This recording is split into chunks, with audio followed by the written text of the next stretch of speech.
من داخل هذا المستنقع لعبوا لعبة في قمة القذارة والانحطاط اللي ممكن تتصورهم ضد معارض لا حول له ولا قوة. فلو حضرتك من تونس او من الجزائر فقرب كده شوية علشان هتزعل مني قوي الحلقة دي. الراجل ده اسمه سيف الدين مخلوف، معارض تونسي شهير، وكان احد ابرز رموز ثورة الياسمين التي اطاحت بزين العابدين بن علي، وكان سبب في ان النطع ده يجي من بعده ويقعد على كرسي الرئاسة التونسية. الراجل برلماني معروف وزعيم كتلة برلمانية، وكان ضد قرار الدكتاتور الزومبي ده بحل البرلمان التونسي. فكالعادة يا مولانا لبسوه تهم بقى وتحاكم عسكريا ومدنيا ومن سجن لسجن، وخد عندك تنكيل بقى وحركات الدكتاتوريات الحقيرة بتاعت ان هو يعني يحط عليك عشان يشغلك بنفسك عن مصايبه. فالراجل اخيرا شاف ان الابواب كلها اتسدت في وشه، وقرر اخيرا انه يخرج من هذه القرية الظالم اهلها. وللاسف الشديد ولاجل حظه العاثر ما كانش فيه اي مفر غير دولة الجزائر، الدولة الجارة على طول، واللي بمجرد ما حط على ترابها في يوليو من سنة 2024 وقال لهم انا طالب لجوء يا اخوانا، قالوا له بسم الله الرحمن الرحيم كده اول تهمة دخول الجزائر بطريقة غير شرعية و3 شهور سجن الاول، وبعد ما تخلصهم نبقى نتكلم بقى في موضوع اللجوء. الراجل فعلا اتسجن ال3 شهور وطلع منهم، قال لهم انا مش عاوز منكم حاجة، انا بطالب مفوضية اللاجئين بتاعة الامم المتحدة تشوف لي دولة تقبل لجوئي وتلحقني باولادي في اوروبا. قالوا له يعني انت بتتحامى في الامم المتحدة يعني؟ طيب ماشي، تعالى بقى على مركز حماية اللاجئين عشان نحميك من الاشرار اللي ممكن يأذوك، عشان يطلع في الاخر مقر احتجاز او سجن سيد الهواري في وهران. والسوريين اللي مروا في رحلة لجوءهم على الجزائر عارفين كويس جدا المكان القذر ده وسمعته السيئة، وقد ايه انه قطعة من العذاب من عصور الاستعباد القديم. المهم ان الراجل يقعد في المركز ده يا مولانا من اكتوبر 2024 الى يناير الحالي 2026، يعني سنة و3 شهور بالتمام والكمال، الى ان يأتي المنادي يا مولانا يا سيف الدين مخلوف الف مبروك، اللجوء بتاعك اتقبل، وخد يا حبيبي التليفون طمن اهلك والاصحاب والحبايب. الراجل ما كانش مصدق نفسه من الفرحة، واتصل بمراته فعلا وقال لها اديني بنتي وجاي لك يا حبيبتي وكلها ايام ان شاء الله، وكلم بعدها اصحابه اللي هم نقلوا لنا هذه الحكايه. واللي قاهرنا انا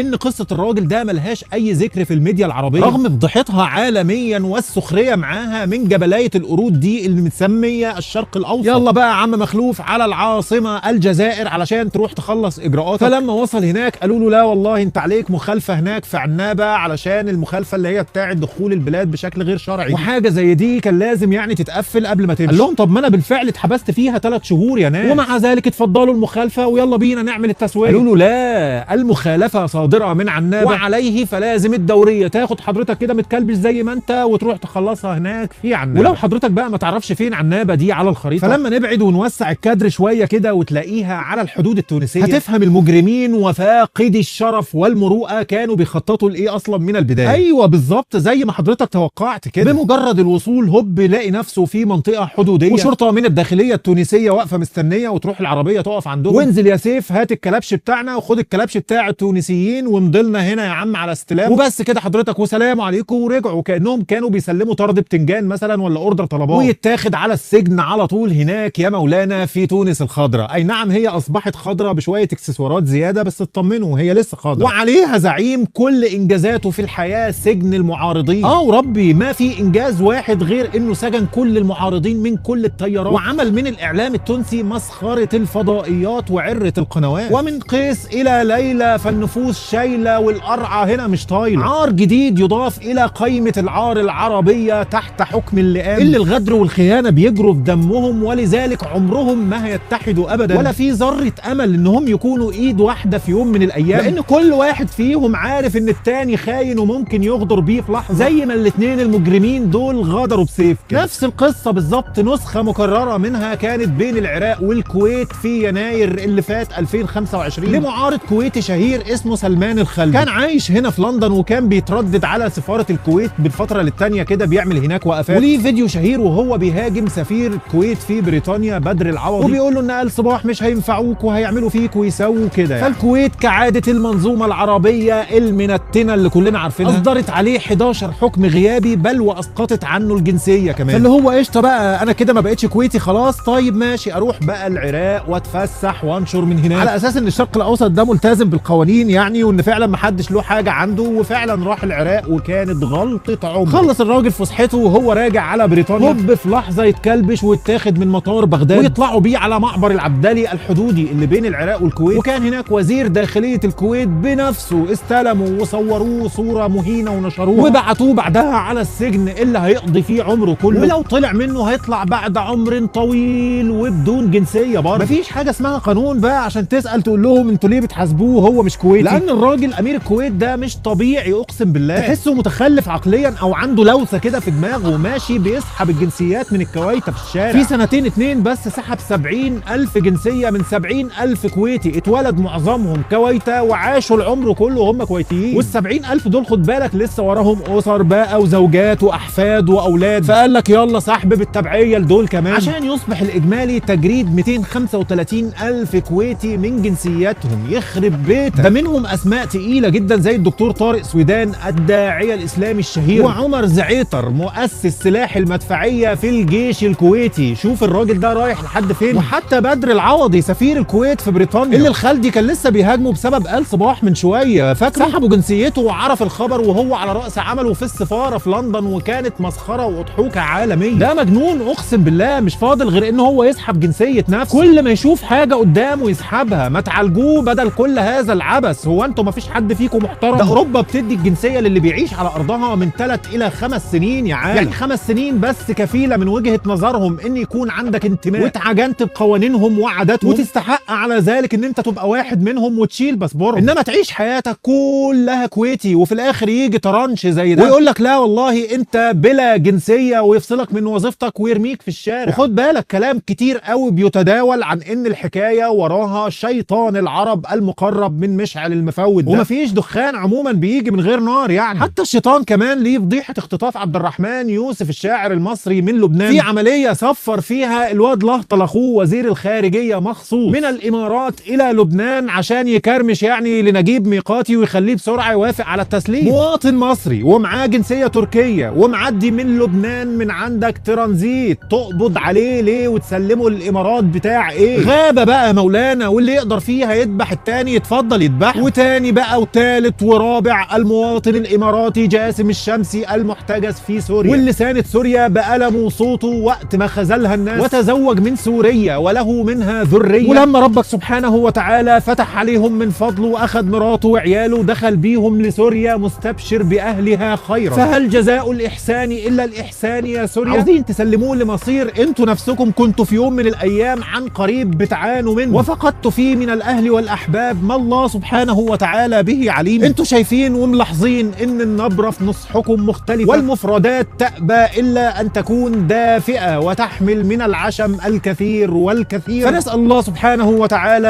ان يدلكم كما نرجوه عز وجل الا تخذلونا.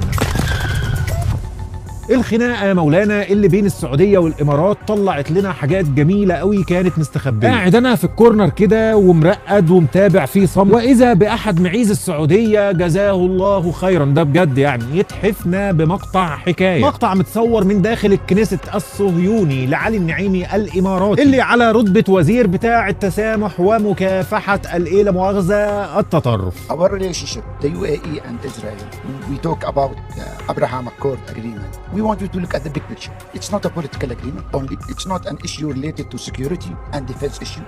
It is an agent of change for the whole region. It is something that we look in the UAE, that we, with you, we want a full engagement in all sectors, with all stakeholders. We want not only to change the relation between the UAE and Israel, we want to change the whole region, and we want also the world to look at us with a different angle. And those who want to divide us are fighting for their cause. So we have to fight for our cause. So please, I want your engagement with us with the same speed, with the same attitude, you know, and if we do it this way, we will change the region. We do it together. انا بقى بتعمد احط المقاطع دي في فيديوهاتي علشان التوثيق والتاريخ. يوما ما الاجيال الجايه ان شاء الله هتفتح الملفات دي وهتطلع على الكلام ده وتعرف كم كانت حكومه الامارات في اوطى قاع السفاله والانحطاط اللي محدش وصل له قبلهم في التاريخ الاسلامي. وايوه انا بحطهم في التاريخ الاسلامي لانهم ما حاربوش اللي هو بس، وكمان ما ابو لهب وابو جهل الاثنين مكتوبين في التاريخ الاسلامي، مش حكايه يعني. انت عاوز تروح تتنيل وتشرب كاس الزفت انت والصهاينه بتوعك اتفضل يا عم انت وكيفك الزباله. لا ده هدفه زي ما انت سمعت كده، يجيبك ويجرك معاه ويأثر عليه ويحطك جوه اللعبه. ولذلك كان عادي جدا يكون خصومهم الاخوان المسلمين، الكيان السني الوحيد اللي واقف للمشروع الصهيوني ده بالمرصاد. وساعتها تتضح برضو الرؤيه في دماغك لايديهم في نبش تقسيم اليمن وتخريب السودان وانفصال الصومال، وعليهم الطيارات اللي بتروح لحفتر هناك عن طريق تشاد. سرطان خبيث بعيد عنك ابتلينا بيه في حاله ضعف الامه وتفككها. ولكن من يقرأ التاريخ يطمئن، لانه هيعرف انه حتى لو احنا تخاذلنا ومحدش مننا مد ايده لاقتلاع هذا الورم، فسوف يأتي الله بقوم يحبهم ويحبون، ذلك فضل الله يؤتيه من يشاء والله واسع عليم. الفقرة الأخيرة يا عمنا، وهتكون من نصيب آخر جيفة لجندي صهيوني من الأسرى اللي كانوا في غزة. المقاومة لقت الجثة أخيرا وسلموها حسب الاتفاق. ففرح بقى، ونتنياهو عمل مؤتمر صحفي وانتصرنا ورجعنا ولادنا كله. لا لا لا لا ثواني، حضرتك انتصار ايه؟ انت واخده متحلل وعظامه مفكوكة من بعضيها. لا وفوق ده كله انت اللي قتله بالغلط كمان. هو فين الانتصار؟ فيروح رادد عليك صهاينة العرب بقى، اهو نتنياهو اخذ الأسرى بتوعه وما ناب غزة إلا الدمار والخراب. طب لحظه تاني معلش علشان نفهم، مش انت يالا اللي كنت لسه من شهرين بتطالب بتسليم اسراهم دول وبتقول ان التمسك بالاسرى هو السبب في المجازر اللي بتحصل في الفلسطينيين؟ ايوه فعلا، بس بلا مل طب اديهم سلموهم خلاص، ولسانك برضو مش ساكت وسابق الصهاينه باميال. سلموهم يا حبيبي، وبكده ندخل على مرحله نزع السلاح بقى. ايوه المرحله اللي انت مجهز فيها روايتين وهقولهم لك برضو من دلوقتي. لو رفضوا التسليم يقول لك اتفرج يا عم على المقاومه اللي حاطه العقده في المنشار ومش عاوزه ترحم الشعب الغلبان من الجحيم اللي حاصل ده. ولو وافقوا على تسليم السلاح هتضحك بسخريه وتقول ها ما كان من الاول ما نبنى بسببكم الا الخراب والدمار اللي حل على البلاد. صح يالا؟ انت اللي زيك سهل قوي يتقرا زي بصمه جزمه قديمه كده على الارض. اي طفل هيقدر يقول لك ان البصمه اللي بعدها هتكون نسخه مكرره منها. مجرد جزمه مش محتاجه اي حد يفكر عشان يعرف خطوتها الجايه فين. بطن شبعانه بتنظر على عالم جعانه، وفخاد مرتاحه بتخطط لديار مستباحه. اخرس وتابع الاحداث وعينك على المعبر اللي المفروض هيتفتح في المرحله دي، والمساعدات اللي المفروض تبدا تدخل منه دلوقتي، والمرضى اللي المفروض يعدوا منه عشان علاجهم او العلاج اللي المفروض هيدخل لهم منه. وبالمناسبه الصهاينه وافقوا للامارات فقط باول مشروع سكني يتعمل في جنوب القطاع، وطبعا كلها عارفه ان جنوب القطاع يعني المعبر وما خلفه وميليشيات او ما تبقى من ميليشيات ياسر ابو شباب. فالمرحله اللي جايه محتاجه تبقى العين عليها برضو عشان نبقى فاهمين ايه اللي بيتطبخ وايه اللي بيدور. اي نعم احنا ايدك والارض ولا بنقدم ولا بنأخر، بس على الاقل ربع العمى ولا العمى كله يا عمنا. والعيال الصهاينه دول مش هيخلصوا لانهم موجودين من ايام لو كانوا عندنا ما ماتوا وما قتلوا، ومكملين برضو من بعدنا ليوم الدين. سنه الله في خلقه ليميز الله الخبيث من الطيب. وما تضيعش وقتك تقنع حد فيهم او توضح له الصوره لانهم واضحه بالنسبه لهم اكتر منك والله. ولكنه الهوى اللي دفع اجدادهم من قبلهم اللي راوا النبي صلى الله عليه وسلم بعينيهم وسمعوا منه برضه بودانهم، ولكن غلب عليهم الهوى. متلخصه وخلصانه من فوق 7 سماوات من اكتر من 1400 سنه فاتت. فان لم يستجيبوا لك فاعلم انما يتبعون اهواءهم، ومن اضل ممن اتبع هواه بغير هدى من الله، إن الله لا يهدي القوم الظالمين. إن الله لا يهدي القوم الظالمين. وبس كده مؤمن، وسلام.